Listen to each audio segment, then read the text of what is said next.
का टॉपिक है ज्वर चिकित्सा। इसको हम सिंपल ट्रिक से समझेंगे और ये बहुत ही इम्पोर्टेंट टॉपिक है एग्ज़ाम पॉइंट ऑफ व्यू से। सबसे पहले हम बात करते हैं तरड़ ज्वर चिकित्सा के बारे में।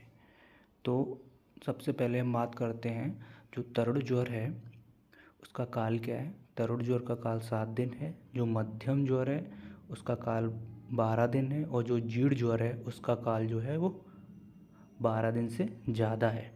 तो सबसे पहले हम बात करेंगे तरड़ ज्वर की चिकित्सा के बारे में। तो इसका एक छोटा सा कोटेशन है, लंघनम स्वेदनम कालो विभागवस्तिक्तकोरशा। मतलब लंघन, स्वेदन, काल। काल का मतलब यहाँ पर है जो तरड़ ज्वर का काल है 7 दिन, तो उसके बाद यानी 8वें दिन ही हमें तरड़ ज्वर की चिकित्सा करनी चाहिए। तो 8वां दिन। और तिक्त रस सिद्ध या वागु का प्रयोग करना है तरड़ ज्वर में। ठीक है। अब जब हम लंघन करेंगे तरड़ ज्वर में तो लंघन से क्या होगा, दोषों की शांति होगी। उसके बाद आम का पाचन होगा। अगर आम का पाचन होगा तो जठराग्नि दीपन होगा, ये कॉमन सी बात है। उसके बाद तरड़ ज्वर में हम सड़ंग पानी का यूज़ करते हैं। सड़ंग पानी में कोई जो घटक द्रव्य हैं उसमें मुस्त, परपटक, चंदन, उसीर, उदीप्त और नागर आते हैं। इसका प्रयोग, सड़ंग पानी का प्रयोग कई बार पूछा जाता है। इसका प्रयोग है पिपासा ज्वर शांते। इसके लिए एक वर्ड आया है पिपासा ज्वर शांते, मतलब पिपासा और ज्वर की शांति के लिए, अथवा ऐसे बोल सकते हैं ज्वर में उत्पन्न पिपासा शांति के लिए सड़ंग पानी का हम प्रयोग करते हैं। अब बात करते हैं जीर्ण ज्वर या पुराण ज्वर की चिकित्सा के बारे में। इसमें क्या होता है, जीर्ण ज्वर और पुराण ज्वर में पित्त कफ हीन होता है और वात का प्रकोप होता है। ठीक है। इसमें क्या होता है, मल रूक्ष हो जाता है, विबंध होता है और स्निग्ध द्रव्यों की इसमें अन्वासन अवस्थी देते हैं जीर्ण ज्वर में। अब बात करते हैं विषम ज्वर। विषम ज्वर की चिकित्सा। पहले तो विषम ज्वर के भेद पता होने चाहिए, संतत, सतत, अन्य दुष्क, तृतीयक और चतुर्थक। अब इसमें हम ट्रिक लगाएंगे, यूवी S²P यूवी उपवास प्लस बस्ती। ठीक है। पहले सीक्वेंस में याद कर लेंगे, संतत, सतत, अन्य दुष्क, तृतीयक और चतुर्थक। यूवी ऐसे याद कर सकते हैं अल्ट्रावायलेट रेस से, तो यू से उपवास और बमन। ठीक है, ये संतत का है। और एक छोड़ के जो अन्य दुष्क है वो भी यूवी है, यानी उपवास और विरेचन देंगे उसमें। ठीक है, ये याद रखना। यूवी जो संतत का है उसमें उपवास के साथ बमन देना है और जो यूवी अन्य दुष्क का है उसमें उपवास के साथ विरेचन देना है। और S²P यानी कि S से शेक, संशमन और प्रदेह देना है सतत में। तृतीयक में उपवास कराना है और चतुर्थक में वस्ती, कौन सी, निरूह और अनुवासन। ठीक है ना। यही सेम चिकित्सा अभी हम आगे पढ़ेंगे धातुगत ज्वर की। अब बात करते हैं विषम ज्वर नाशक 5 क्वाथ। जो विषम ज्वर नाशक 5 क्वाथ बोल रहे हैं वो काफ़ी इम्पोर्टेंट है। उसकी ट्रिक है, कल पेट्रोल पंप से नीली कार गई। ठीक है। संतत, सतत, अन्य दुष्क, तृतीयक, चतुर्थक सीक्वेंस में। तो कल यानी कलंग आदि क्वाथ, पेट्रोल पंप से तो पा से पटोल चारवादी क्वाथ, नीली यानी निम्बादी क्वाथ, कार से घरात इत्यादि क्वाथ, गई यानी गुड़च आंवलक आदि क्वाथ। अब बात करते हैं धातुगत ज्वर की चिकित्सा। ठीक है। तो सबसे पहले हमने क्या बोला कि जो धातुगत ज्वर की चिकित्सा और विषम ज्वर की चिकित्सा लगभग सेम ही है टोटली। तो सबसे पहले हम करते हैं रस धातुगत ज्वर की चिकित्सा में यूवी यानी उपवास और वमन देंगे। और जो रक्त धातुगत है उसमें S²P देंगे यानी सेक, संशमन और प्रदेह देंगे। और मांस मेद में फिर यूवी यानी उपवास और विरेचन देंगे। और अस्थि मज्जागत जो ज्वर है उसमें वस्ती देंगे। कौन सी, 2 प्रकार की वस्तियाँ हैं, निरूह और अनुवासन। और जो हमारा शुक्र धातु का ज्वर होता है उसको असाध्य बोला गया है। ठीक है। तो आप कैसे मेंशन करेंगे, रस, रक्त, फिर मांस मेद, फिर अस्थि मज्जा। ठीक है, 1 2 3 4। फिर वही ट्रिक लगाने के, यूवी S²P और यूवी। पहले उपवास वमन है फिर उपवास विरेचन है। ठीक है ना। अब बात करते हैं सन्निपातक ज्वर की चिकित्सा। जो सन्निपातक ज्वर है उसकी चिकित्सा वर्धन, छप्पड़ अथवा कफ स्थान अनुपूर्व्या, कफ स्थान अनुपूर्वा वर्ड आया सन्निपात ज्वर की चिकित्सा में, यानी आमाशयगत कफ की चिकित्सा करेंगे।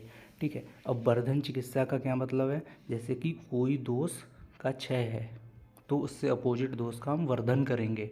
ठीक है। और किसी दोष का अगर वर्धन है तो उसका हम समन करेंगे। तो वही आगे लिखा है, एक दोष को बढ़ाकर और बढ़े हुए दोष को घटाकर चिकित्सा करना है सन्निपात ज्वर की। तो कौन सा, वर्धन, छपड़ और कफ स्थान अनुपूर्व्या। अब सन्निपात ज्वर में एक उपद्रव होता है, कर्णमूल में शोथ हो जाता है। ठीक है। तो उसकी चिकित्सा क्या करनी है, तो लिखा है कर्णमूल सुधारड़ा। ये सन्निपात ज्वर का उपद्रव है।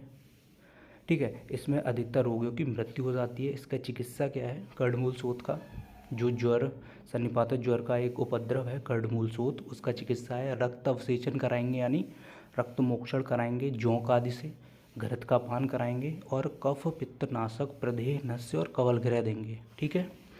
इसको याद करने की ट्रिक है, कफ पित्तनाशक जो प्रदेह नस्य कवलगृह देंगे उसको ऐसे याद कर सकते हैं, कनपट्टी से का फॉर कफ पित्तनाशक, ना फॉर नस्य, पा फॉर प्रदेह और कवलगृह देंगे। अब आ जाते हैं आगंतुक ज्वर की चिकित्सा। तो अभिचारज, अभिशापज, अभिसंगज और अभिघातज, इन आगंतुक ज्वर की चिकित्सा हम देखेंगे। जो अभिचारज और अभिशापज है, ठीक है ना, वो दैव व्यापाश्रय चिकित्सा उसमें देंगे। और जो अभिसंगज है, ठीक है, उसको कुछ समय पश्चात वो स्वयं ही ठीक हो जाता है अभिसंगज। और जो अभिघातज है, जो चोट लग गई है कहीं पे, अभिघात के कारण हुआ है, भारी अपघात के कारण हुआ है, उसमें क्या है, घृत और मनोअनुकूल माशरस देंगे। अब कई बार इसमें क्वेश्चन पूछा जाता है कि जो अभिचारज, अभिशापज, अभिसंगज, अभिघातज, इसमें दोष की प्रधानता क्या है। तो अभिचारज और अभिशापज इसमें सन्निपातज दोष होता है, और अभिसंगज ऐसे याद कर सकते हैं संग संग। तो संग संग कौन रहता है, वात पित्त, वात पित्त संग संग रहता है, तो वात पित्त की प्रधानता अभिसंगज ज्वर में होगी। और अभिघातज, अब जहाँ पर अपघात होगा वहाँ पे थोड़ा सा रक्त निकलेगा, तो रक्त और उसके साथ में पित्त, तो अभिघातज ज्वर में रक्त और पित्त की प्रधानता होगी। ठीक है। अब पुनरावर्तक ज्वर की चिकित्सा हम देखेंगे। ठीक है। तो पुनरावर्तक जो पुनः आ गया हो, उसमें मृदु संशोधन कराएंगे, यापन वस्ती देंगे, हल्का यूज और जांगल पशुपक्षियों का मांस रस देंगे। शॉर्ट में याद करना है MSY, यानी मृदु संशोधन, मांस रस और यूज और यापन वस्ती। अब कुछ योग हैं जो जनरली योग हैं ज्वर की चिकित्सा में लिख सकते हैं, जैसे कि पुनरावर्तक ज्वर नाशक किरातिक्तादि क्वाथ। जो किरातिक्तादि क्वाथ है वो पुनरावर्तक ज्वर नाशक है। इसके अलावा ज्वर के कुछ अलग हैं योग, जैसे वाशादिघृत, वल्लादिघृत, चंदन आदि तैल और अग्रवादी तैल। स्पेशली अग्रवादी तैल को शीत ज्वर प्रशमनार्थम बोला है। ठीक है। अब ज्वर में कुछ वस्तियां हैं वो प्रयोग की जाती हैं जब जो दोष हैं वो पक्वाशय में स्थित हों। ठीक है ना। ज्वर में जो वस्ती प्रयोग करते हैं, ठीक है, वो कौन कौन सी है, निरु है और अनुवासन वस्ती है मेनली।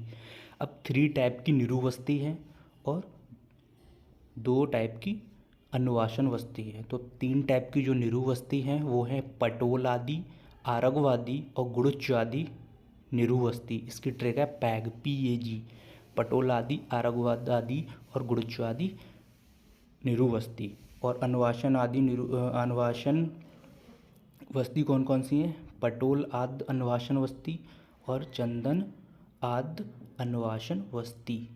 ठीक है। 2 प्रकार की अनुवासन वस्तियाँ हैं, पटोल आदि और चंदन आदि। और एक इम्पॉर्टेंट क्वेश्चन है ये, किरातिक्तादि जो क्वाथ है वो तृतीयक ज्वर में हम देते हैं, और अगर पूछा जाए किरातिक्तादि चूर्ण तो हम ये रक्तपित्त में देंगे।